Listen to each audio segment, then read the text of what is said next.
अरे बहू, ये क्या छौंक दिया? दस्तक उठ रही है। माँ जी, कोफ्ते बना रही हूँ।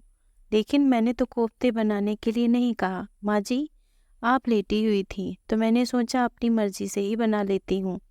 हाँ हाँ, अभी 4 दिन नहीं हुए इस घर में आए और अभी से अपनी मनमर्जी चलाने लगी तुम। एक हमारा जमाना था, अपनी सास से बगैर पूछे कभी चाय भी नहीं बनाई। मधु जी का पारा 7वें आसमान पर था। नीरू की शादी को 15 दिन हो गए थे। धीरे धीरे उसने हर काम की जिम्मेदारी अपने ऊपर लेनी शुरू कर दी, क्योंकि घर का काम तो घर की बहू को करना ही पड़ता है। पहले 2-4 दिन तो सासू माँ खुद ही रसोई में खड़े होकर उसे समझाती रहती थी कि क्या बनाना है और कैसे बनाना है। नीरू ने सोचा, चलो मैं नई नई हूँ तो अच्छा है, सबकी पसंद नापसंद समझ में आ जाएगी। लेकिन उसे ये नहीं पता था कि हमेशा सासू माँ की इजाज़त लेकर ही कोई भी काम करना पड़ेगा। मायके में तो भाभी खुद ही रोज़ खाना बनाती थी। मम्मी ने तो उन्हें कभी नहीं बताया कि क्या बनाए क्या नहीं। दूसरे दिन सर्फ के डिब्बे को खाली देखकर नाराज़ होने लगी। 10 दिन पहले ही डब्बा भरा था, इतनी जल्दी खाली भी कर दिया। अब सर्दियों में इतने कपड़े होते हैं धोने के लिए, इसलिए रोज मशीन लगानी पड़ती है तो सर्फ तो लगेगा ही ना। लेकिन सासू माँ को उससे भी शिकायत है। एक दिन नीरू की सास अपनी बहन से फोन पर बातें कर रही थी, तो नीरू ने उन दोनों की बातें सुन ली और सासू माँ कह रही थी, बहन मैं तो अपने घर का सारा काम अपनी देखरेख में करवाती हूँ, नहीं तो बहू अपनी मनमर्जी करने लगेगी।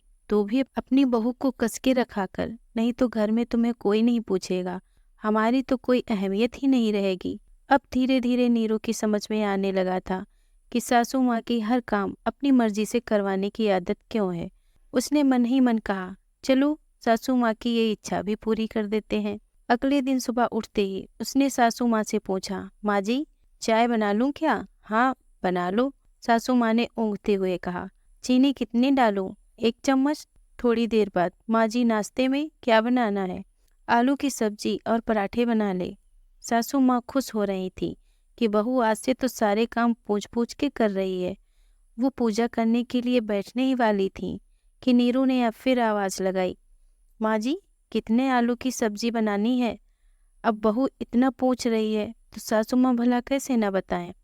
उन्हें रसोई में जाना ही पड़ा। सारी चीजें बताकर जैसे ही बैठने लगी, नीरू ने फिर आवाज लगाई, माँ जी जरा मशीन में सर्फ डाल दीजिए, मुझे तो अंदाजा ही नहीं है।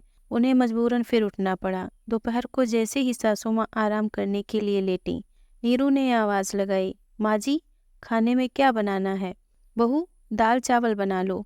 थोड़ी देर बाद, माँ जी कौन सी दाल बनाऊं, मूंग की या उड़द की? मूंग की बना लो, सासू माँ ने खींचते हुए कहा। आज ना तो वो ढंग से पूजा कर पाई, ना ही आराम कर पाई। नीरू मन ही मन मुस्कुरा रही थी, लेकिन साथ ही उसे सासू माँ को इस तरह परेशान करना अच्छा भी नहीं लग रहा था। अब तो पानी सर से ऊपर हो गया।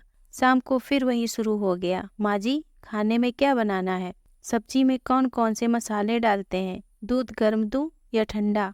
सासू माँ ने जोर से चिल्लाते हुए कहा, बहू अब मुझसे कुछ मत पूछना।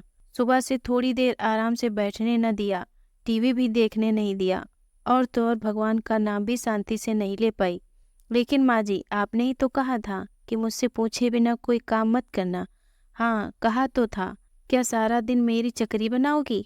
जो बनाना है जैसे बनाना है बना लो, बस समय पर सारा काम हो जाना चाहिए। नीरू मुस्कुराते हुए रसोई में चली गई। दोस्तों कहानी आपको पसंद आई हो तो मेरे चैनल को प्लीज़ लाइक और सब्सक्राइब करें। धन्यवाद।